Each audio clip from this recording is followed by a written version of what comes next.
گیشیده کپیدش نمیتونی هو، دهنش بسته نمیتونی هو، تشنه کپیدش نمیتونی هو، ریسک کم کرده نمیتونی هو، به قوت کردش نمیتونی هو، و هیچی نمیتونیستی که ایم دل تورات کنی ای حقارت ده، ای پدر لعنت و مادر لعنت و بسر خودت ای خدا لعنت خواستن ده، تورات کنی و بگوی خدایا امیر ای مغز استخوانی من پیدا کردی، شاید اون وقت من کچی شیطان بدم، شاید اون وقت من عرق خورده بدم، شاید اون وقت من مست بدم، شاید اون وقت چکیده و گیرکه، شاید اون وقت من پدر یا مادر من رنجور کرده بدم، شاید اون وقت موسفید را یک کلان ساله را رنجان و رنجش داده باشم بغیر شریعت. خدایا ببخش من، اولا من ببخش که این حاصلی میوه منه، همین درخت میوه میته، فرزند میوه پدر و مادره. خدایا من توفیق بده، اولا من ببخش، این فرزند اصلاح کن خدایا.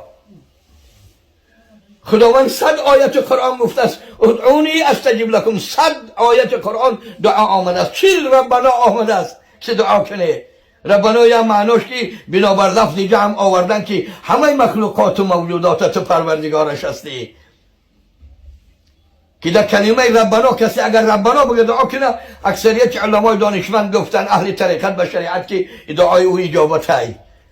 انا رضا شدن خدا، ما آن چیزی به سر خودمان آمده همون را مردم میگیم که کسی ملال نشوه. نیکی ملال بغیر شریعت شده باشه، برای حق ملال شده باشه، برای حق گفتن ملال شده باشه. خدا سلامت باشه. اگر حقش خورده باشیم، چیزش گرفته باشیم، مالش گرفته باشیم، به زوری یا به ظلم یا به دزدی یا به فریب یا به خیانت دعوا کنه بچیمش که دنیای پهیلی های